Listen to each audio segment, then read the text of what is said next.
Good morning, everyone, and welcome to Thanksgiving week. Today is Monday, November 22nd, 2021. It is 11/22/2021, and it is day 52.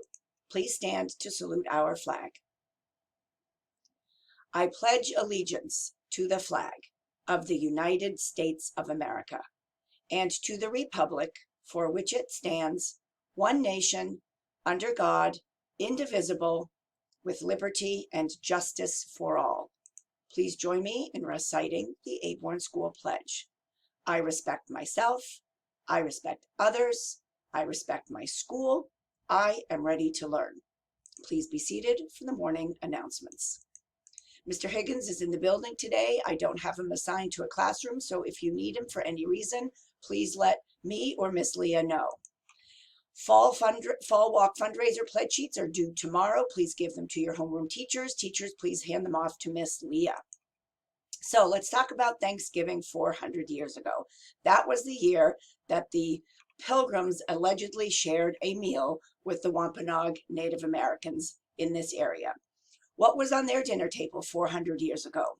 Well, they most certainly had food from the sea, including lobsters, oysters, clams, and mussels. And they had what was called fowl. That's Fowl, and those are feathered friends, duck, geese, turkeys, and possibly quail. They fished from the ocean, and they probably ate deer. And in the vegetable sector, they most likely had corn, pumpkins, and squash, and our very own native cranberries. So, what is on your Thanksgiving table? Here's what's on mine. Most definitely turkey, mashed potatoes and gravy, stuffing and cranberry sauce, squash, and we can't forget the good old pumpkin pie. Let's take a look at a quick video and learn why we eat turkey on Thanksgiving.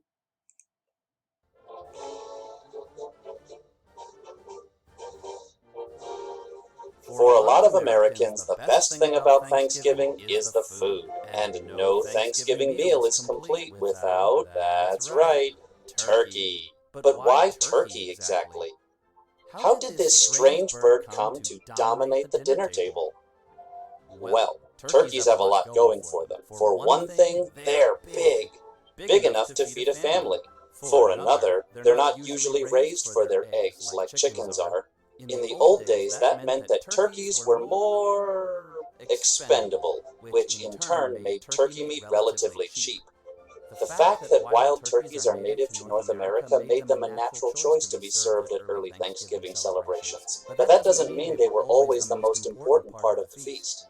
In fact, the event we now think of as the first Thanksgiving may not have had any turkey at all. It's true that the Pilgrims shared a meal with the Wampanoag Indians at Plymouth Colony in 1621.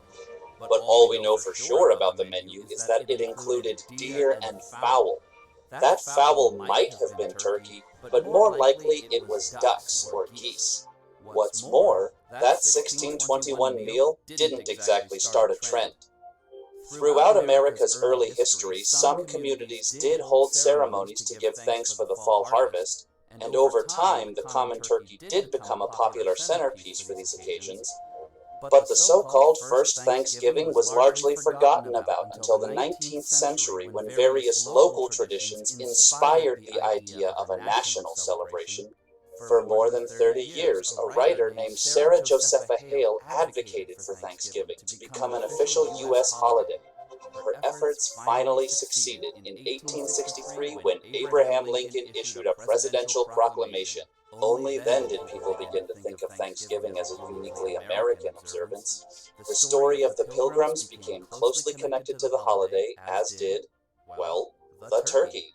Even if they weren't served at the first Thanksgiving, turkeys were mentioned in Pilgrims' journals. And at least one founding father was fond of them. Benjamin Franklin touted the turkey as a respectable bird and a true original native of America.